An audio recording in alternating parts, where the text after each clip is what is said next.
Olá pessoal, tudo bem com vocês aí em casa? Aqui continua chovendo, as tardes assim é um espetáculo, né? Muita chuva.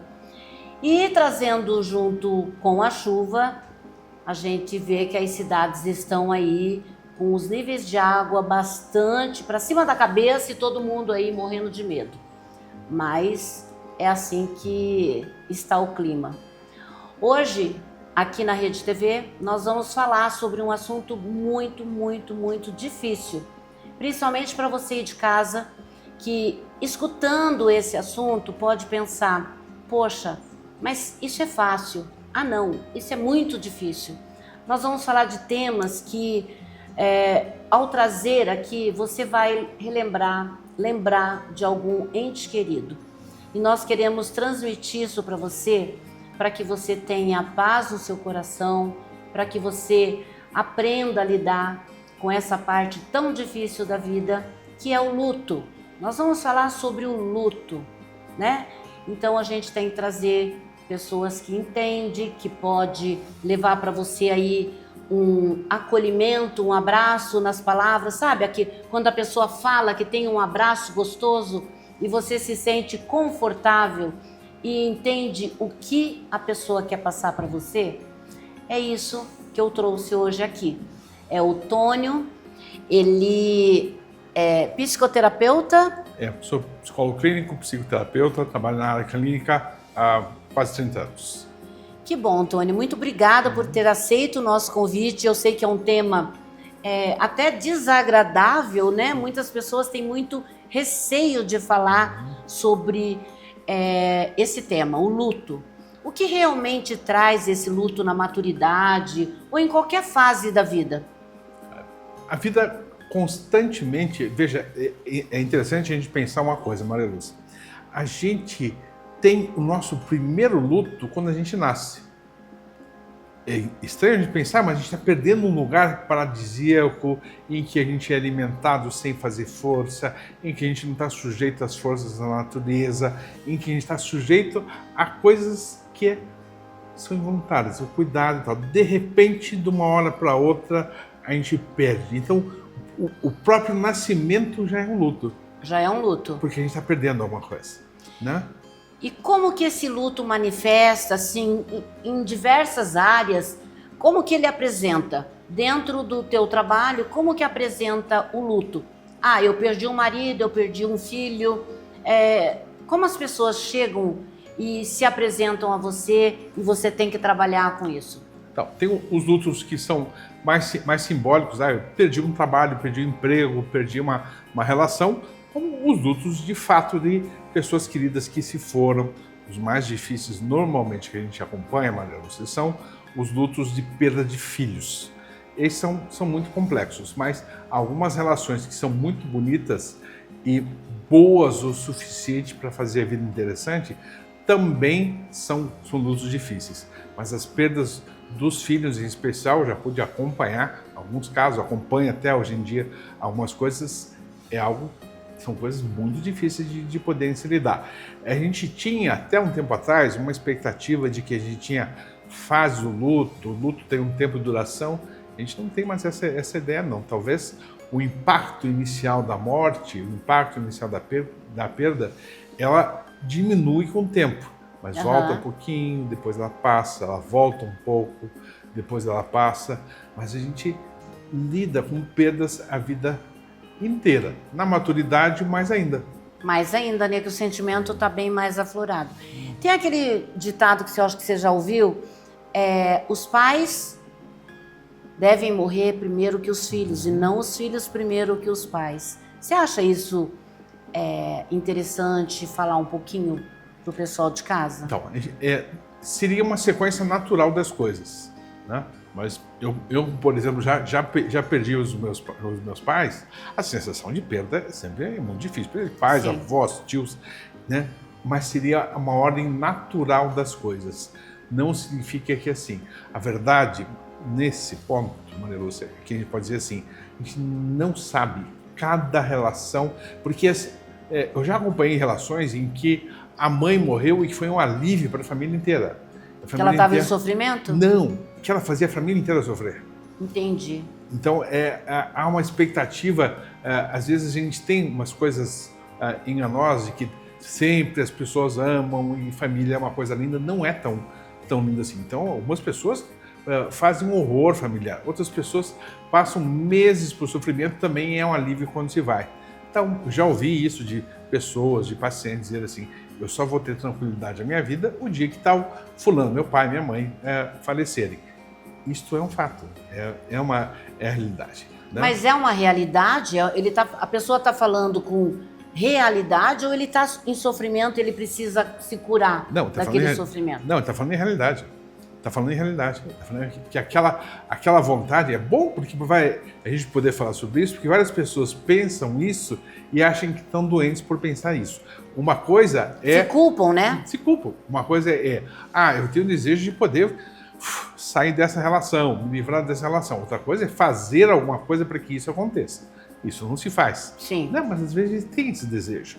Né? Ou outras vezes a gente tem o desejo. Eu já acompanhei também pessoas que não queriam que os pais se fossem de jeito nenhum e faziam, mesmo por conta do sofrimento dos pais, no hospital, sempre, né? Excessos de cuidados, não são mais cuidados paliativos, são excessos de cuidados que fazem com que as pessoas se mantenham presas, vivas, por uma necessidade própria. Você acha que é um egoísmo? Acho. Isso eu acho que A pessoa está sofrendo, mas você quer estar com ela ali na cama, mas viva. Viva. Para poder se manter, para poder ter um nível de relação mínima. Eu digo assim, as relações... Mais um momentinho, né? Isso. As relações se dividem em três tipos de relações. As relações casuais, que a gente se encontra, que a gente bate um papo e tal, depois não se encontra mais e está tudo bem. O segundo nível de relação são aquelas relações quando a gente encontra outras pessoas no sofrimento das pessoas e as apoia. Essas ainda não são as relações verdadeiras. As relações verdadeiras são aquelas em que a gente tem um grau de satisfação ou a outra pessoa com a gente tem um grau de satisfação quando a gente está bem. Você acha então que aquela pessoa faleceu, eu vou me sentir bem? Ou eu não sei exatamente o que eu estou sentindo? Não é sentir bem, sentir aliviada. Aliviada. Aliviada. Sentir ter um certo alívio, ter uma certa... Não é um sentir bem, porque depois vem o desconforto, vem o luto, vem a perda, mas tem uma certa liberdade. Isso acontece, e não em todas as relações, mas em algumas relações isso acontece sim. E em algumas outras perdas, não. Algumas outras perdas, aquela pessoa era tão marcante na família que ela demora muito tempo para poder sair desse processo de luto, dessa dor, dessa perda e tal. Você falou no começo aí que não existe um tempo para o luto, mas existe uma média ou um enfrentamento? Não existe, a gente não sabe isso. Né? Durante um tempo, algumas pessoas estudaram isso, tem várias pesquisas sobre fase de luto e tal. Hoje em dia a gente sabe que cada caso é um caso especial. O problema, Maria Lúcia, é quando essa pessoa começa a deixar de dar conta da vida por conta desse luto. Deixa de viver? Deixa de viver, deixa de trabalhar, deixa de se relacionar com as outras pessoas, deixa de dar conta disso. E às vezes começa a fazer um transtorno de humor, fazer uma depressão, fazer outras coisas assim. Então, mas ter episódios de tristeza, até porque assim a gente resolve muitas coisas nossas quando a gente está às vezes até introspectivo ou mesmo está um pouco mais triste, um pouco mais deprimido. A gente resolve algumas coisas. Sim. A gente precisa às vezes se interiorizar, né? A gente precisa fazer uma cirurgia que vai causar dor, que vai causar desconforto, mas que é para um estado melhor. Então, agora, depois de um certo tempo, em exagero, que essa pessoa passa a não dá conta disso, das relações, deixa de trabalhar, começa a adoecer, e em especial... E fica, né? Fica doente. Começa a ter problemas físicos, aí a gente fica preocupado. E você acha que na família tem sempre aquele que tem esse problema, né? A gente conhece muitas pessoas que não aceitam a morte, né? Não aceitam a morte. Então isso faz com que ela sofra, fique doente, mas e o restante da família? O que essa família deve fazer para ajudar? Então, normalmente quando chega nesse ponto é interessante procurar até ajuda profissional. E não para a pessoa que está lá, mas para a família que está precisando ser estruturada. Porque essa pessoa, enfim, tá doente, tá com algum transtorno, mas afeta a família toda. E não é só ela que vai adoecer, a outra vai estar preocupada, a outra vai estar preocupada. Então é interessante ter algum terapeuta sistêmico, alguém que possa fazer uma avaliação clínica melhor disso e conversar com essa família e fazer a orientação. Mas para ajudar a pessoa que vai ajudar aquela que está sofrendo? Isso. Ah, Isso. que interessante. Porque a gente sempre pensa no foco em especial, mas a gente precisa cuidar do cuidador, cuidar daquela pessoa que está cuidando dos outros. Né? Aqui você tem um espaço de clínica de terceira idade. Algumas Sim. pessoas precisam ser cuidadas para poder cuidarem bem dos outros. Com certeza, né? Com certeza. Você já teve no teu consultório pessoas assim que estão tão abaladas quando perdeu alguém, um ente querido, que fala para você assim, eu quero morrer? Não no nível de eu quero morrer, eu quero deixar de sentir essa dor. Quero deixar de existir. Se morrer for uma saída, então que seja a morte. Né? Mas eu já ouvi até uma vez uma paciente perdeu um filho e, enfim, eu tive que ir na casa dela, estava ela e o marido na cama, eles mal conseguiam falar. Assim, o filho suicidou, se pendurou numa árvore, morreu e tal. Então, é uma situação tão dolorida que a pessoa não está pensando em suicídio.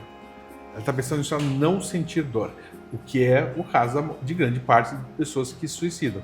É tanta dor, é tanta que acabam realmente fazendo, né? Morrendo, né? Morrendo. O sofrimento é tanto que acaba falecendo. Nós trabalhamos muito com a maturidade aqui, né? Então não é 30, 35, mas é a partir de, né? Nós sabemos que em alguns casos ainda a morte é uma coisa muito além do que essas pessoas imaginam. Eu perdi aquela pessoa, então agora eu vou me vestir de luto, eu vou me transformar porque eu tenho uma culpa muito grande, porque eu não cuidei dessa pessoa, porque se eu tivesse feito alguma coisa, essa culpa também leva a pessoa a uma depressão muito violenta. Qual é a estratégia? Então, eu vou contar um caos. Eu gosto de contar causos. Eu sou um contador de causos. Eu até já dirigi alguns espetáculos de contação de causos. Eu atendi uma vez uma empresa onde a estagiária de trabalho mandou matar 2 colegas para conseguir vaga na empresa. Né? Então, essa é uma das áreas minhas de atuação. Uma ela não conseguiu e a outra ela conseguiu, uma situação muito trágica. Durante, acho que quase 6 meses, ela ficou ameaçando várias pessoas para ver se as pessoas saíam lá do setor administrativo onde ela trabalhava e tal. Né? É um caso que está inclusive na internet. Essas pessoas, mesmo depois que esta assassina foi presa por conta de uma delação de um primo dela, e não dela, ela nunca se entregou, essas pessoas ficaram muito traumatizadas. Né? Como é que a gente dá conta dessa dor, disso, da perda daquela pessoa que tinha acabado de ter um neném, enfim, como é que dá conta disso? Elas foram trabalhar na favela, trabalhar nas creches da favela, aonde os assassinos que essa moça contratou estavam lá. Para quê? Para que as crianças que viessem no futuro não se transformassem em algo assim. Poder fazer algo, não adianta mais fazer por trás, por aquilo, viver e se apaixonar às vezes por esse luto. A questão é, o que eu posso fazer para transformar essa dor em outras coisas? Às vezes a gente vai conseguir transformar na outra geração ou na outra geração. Então é interessante a gente ter uma visão mais ampla disso, de o que a gente pode fazer, né? Ou a gente pode se entupir de medicação para não sentir, ou pegar esta sensação de potência e transformar em algum outro lugar de uma forma que seja boa o suficiente.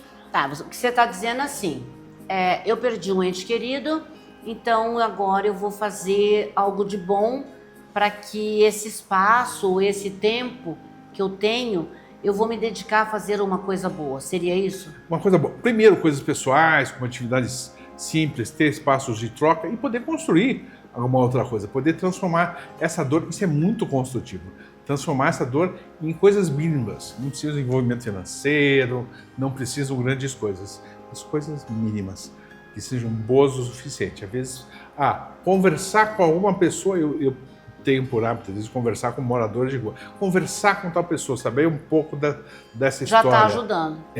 Ter uma escuta ativa. Muito poucas pessoas sabem escutar os outros. Muitas pessoas querem ter uma resposta, precisam de imediato dar uma resposta, quando às vezes o suficiente, e é muito suficiente, a neurociência prova isso hoje em dia, que se você escutar atentamente alguém, isso já é muito modificador. Enquanto você estava falando, eu estava aqui pensando. Algum tempo atrás eu passei uma dor muito grande na perda de uma pessoa que ainda, eu digo que foi uma pessoa muito importante na minha vida e na vida da minha família, dos meus filhos. Quando isso aconteceu, eu pensei, agora, como que eu vou fazer? Passou o primeiro dia, o segundo dia, a coisa era tão difícil para mim entender o que estava acontecendo que eu não encontrava a resposta. Até que o telefone tocou e eu precisei ir trabalhar. Então, quando eu cheguei no meu trabalho, eu não sabia como eu cheguei. Para dizer a verdade, eu acho que eu nem sei como eu cheguei. Mas eu fui no meu trabalho e eu vi que lá pessoas precisavam da minha pessoa. Precisavam de mim. Então eu deixei um pouquinho de lado o meu eu, a minha dor e passei a trabalhar. Vamos falar assim, passei a trabalhar. Eu acho que foi a melhor coisa que eu fiz na vida, porque eu pude entender que aquela pessoa que eu tinha partiu, mas que eu estava viva e eu precisava cuidar da minha vida, da vida das pessoas que precisavam de mim. Eu tenho tentado sempre, não sou psicóloga, tá? Mas eu tenho vivido muito isso aqui na casa de repouso. Eu tenho uma casa de repouso, o pessoal já sabe. Quando eu falo para as famílias que a morte não é uma escolha minha, é uma escolha divina, né? Se nós somos filhos de Deus, um dia a gente vai para o Pai. Então, eu aceito a morte dessa forma. Eu não sei como você lida com as pessoas que vão à tua procura, mas essa é a forma com que eu trabalho e consigo passar. Que você trabalhar com alguém que está precisando de você, você começa a entender mais sobre a vida dela e você esquece um pouco da sua. Você deixa de ser egoísta, vamos dizer assim, e parte então para o lado do amor. Você consegue passar isso para as pessoas que te procuram? Então, porque procuram você por isso, não é? Sim. E aí eu coloco uma brincadeira, uma provocação que assim, a coisa mais egoísta que uma pessoa pode fazer para o seu próprio bem é ajudar os outros. É mesmo? Essa é a coisa mais egoísta no sentido assim, eu preciso, então eu vou fazer algo para melhorar de maneira suficiente os outros. Mas egoísmo no sentido jocoso, né? Tem um pouco de brincadeira, de provocação. Mas a gente nunca deixa de cuidar da gente. Às vezes a gente cuida de aspectos doentios e às vezes a gente cuida de aspectos mais saudáveis. A gente se constitui na curiosidade, ouvir a história das outras pessoas, ouvir o que os outros nos provocam. Curiosidade, olhar minimamente o que alguém faz, deixa a vida muito interessante. No caso do luto e da morte, às vezes é o suficiente que você diga para a pessoa, eu estou aqui ao seu lado. Não precisa me contar, se você quiser falar, fala, mas estou aqui ao seu lado, ponto. Né? Isso é o suficiente para que a gente possa dar conta disso. Eu estou aqui. É bom saber que tem alguém ao seu lado, que não está te demandando nada, que você precise, chora no meu ombro, estou aqui. Sim, claro. Pronto, e aceito você. Eu entendi quando você disse do egoísmo, porque realmente, querendo ou não, eu também estava pensando em mim, né? Isso. De uma forma ou de outra, eu estava me ajudando. Isso. Né? Dentro daquele meu trabalho, eu estava me ajudando também. Isso. E eu acho importante você aí de casa, que está passando por um luto, procurar realmente fazer alguma coisa que você goste para que essa dor seja um pouco afastada, né? Não seja tão grande que você possa esquecer de você mesmo Ou então, se você não conseguir, procurar o Tônio aí, que eu tenho certeza que ele vai te dar um prumo, uma linha, um meio de encontrar uma forma de você aí sobreviver a isso, que eu acho que é necessário, porque não é fácil. Eu fui, como eu disse antes, eu fui marinheiro durante 11 anos, trabalhei durante um bom tempo e era oficial de navegação dos navios. Às vezes a navegação, como é na vida, às vezes a gente precisa recalcular, fazer pequenas mudanças. Não é reta, tá traçada, né? Eu falo isso, o Rubem Alves falava isso também, assim, as coisas mais legais que aconteceram comigo hoje não foram as planejadas, foram as inesperadas, as coisas que aconteceram de maneira inesperada, né? Que apareceram do nada. Então a gente está sempre recalculando a rota, repensando a forma de pensar. Pequenas mudanças e grandes mudanças. Você disse que o luto pode impactar um pouco a saúde, um pouco não, bastante, né? Pode. A saúde física. Como reconhecer que ela está afetando além do emocional? Que é aquele ponto-chave onde você já disse que alguém tem que ser cuidado para cuidar dessa pessoa. Até eu entendi. Pergunta bem importante isso. É um diagnóstico bem importante. Que tem a ver com a área da psicossomática. Quando a gente não dá conta de uma dor, a gente transforma ela no desconforto, enfim, transforma em algo físico. É sempre a forma mais fácil de poder se lidar. Então, a dor física é a forma menos dolorosa de se dar conta. É estranho de falar isso, mas estranho. Né? Menos dolorosa de poder dar conta de um conflito. Só que pode levar a gente, inclusive, à morte. Sim. Né? Então, a gente começa a ter dores em excesso, queixas demais, imunidade baixa demais, estresse demais, tosse, ou seja, há uma repetição de sintomas que faz com que a gente perca a qualidade de vida. E isso os outros podem observar, porque às vezes a própria pessoa nem tá percebendo. Acorda todo dia com tantas dores corporais, com tanto desconforto, com tanto isso, né? É uma pergunta a se fazer. Mas isso não é uma infelicidade? O que é essa dor? Não, essa dor pode ser diversas coisas. Pode ser uma negação daquilo que está acontecendo.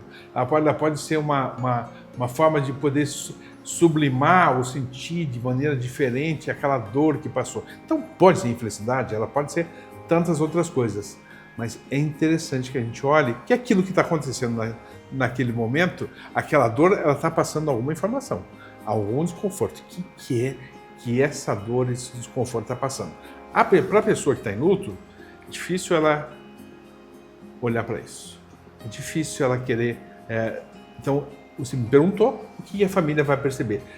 Se percebe queixas, né, um poliqueixoso, está se queixando demais e tal, é interessante buscar um tipo de ajuda. Ô, Tônio, numa falta aí que a pessoa idosa, né, falece, as pessoas, o cuidador, o familiar que cuida, qual é a parte, o que ela pode oferecer para aquela pessoa que perdeu o seu ente querido? Estou falando do cuidador. Uhum. Qual é o ponto em que se oferece ajuda? Tem vários tipos de ajuda. A ajuda essencial, primária, é atenção e escuta. As duas coisas. Às vezes essa pessoa precisa contar coisas, ela precisa falar, ou às vezes ela só precisa da presença daquela pessoa do lado. Se tem uma história mais grave, mais séria, vai precisar ser levado ao médico, então vai ter atenção às queixas físicas, ao que está acontecendo, aos pequenos acidentes que podem vir a acontecer, então tem um cuidado nesse sentido. Tem um terceiro ponto, né? Até a gente conversou agora há pouco. Quando existe num lar como o teu, não sei se aqui tem casal de idosos, tem duplas de pessoas. Sim. Quando um deles vai embora, às vezes há uma relação de 40, 50, 60 anos em que a vida perde totalmente o sentido. Não há muito o que fazer. Muito rapidamente o sentido vai-se. Por amor, por envolvimento, por completude, o sentido vai para o outro. Deixa de existir para o outro. E às vezes esse outro vai embora também. Quer dizer, a pessoa viveu tantos anos com essa, que quando uma se vai, a outra se sente tão abandonado, sente tão sozinho, que parte, Nem morre. sem ser sozinho, porque com 60 anos de convivência já se aprendeu a viver sozinho. Mas a vida fica muito sem sentido. Por quê? Porque a gente precisa de testemunhança. A gente precisa de alguém que testemunhe as nossas coisas. Quando a gente perde alguém que tá junto com a gente, diz, mas somente aquela pessoa foi com quem eu dividi tal história. Somente essa pessoa eu não tenho mais com quem nem falar. Algumas pessoas têm a habilidade de tornar isso poesia e escrever, mas a maior parte das pessoas não. E aí a coisa murcha, a vida perde um pouco o sentido, sim. É verdade. Bom, pessoal, a gente falou um pouco mais amplo do que a gente esperava, né? Falamos de uma morte com mais simplicidade, que eu acho isso muito importante mostrar para vocês. Tônio, eu queria que você comentasse alguma coisa sobre alguém que está em casa passando por essa dor, e nós temos aí um minutinho. Então, é interessante a gente pensar assim, eu não tenho recursos, eu não consigo encontrar muito sentido, eu passei por isso. A gente tem o CVV, Centro de Valorização à Vida. Então, procure um recurso que às vezes é por telefone. Procure as relações de amizade mais próximas. Perceba se você está perdendo a tua habilidade de sentir prazer pela vida, ou de trabalhar, ou dar conta, ou você está adoecendo demais. Se você está adoecendo demais, se você está perdendo essa qualidade, é uma decisão sua. Mas seria bem interessante que você procurasse ajuda. CV talvez seja uma primeira ajuda. Relação de amigos próximos, de vizinhos, encontros, rodadas e tal, é uma segunda possibilidade bem legal. Muito obrigada, Tônio. Tá, eu achei bastante interessante trazer aqui e vamos partir aí para uma próxima visita. Pessoal, hoje eu estou aqui com o Gil Batista, também um parceiro, tá, de marketing no meu programa, e ele tá aí me ajudando bastante. Vou deixar aqui para vocês localizarem, se você estiver precisando de um profissional. O Gil Batista está aqui conosco agora. Muito obrigada, pessoal. Espero que vocês aí em casa estejam muito bem. Espero que vocês estejam felizes e que no próximo programa a gente tenha um novo assunto. Até lá!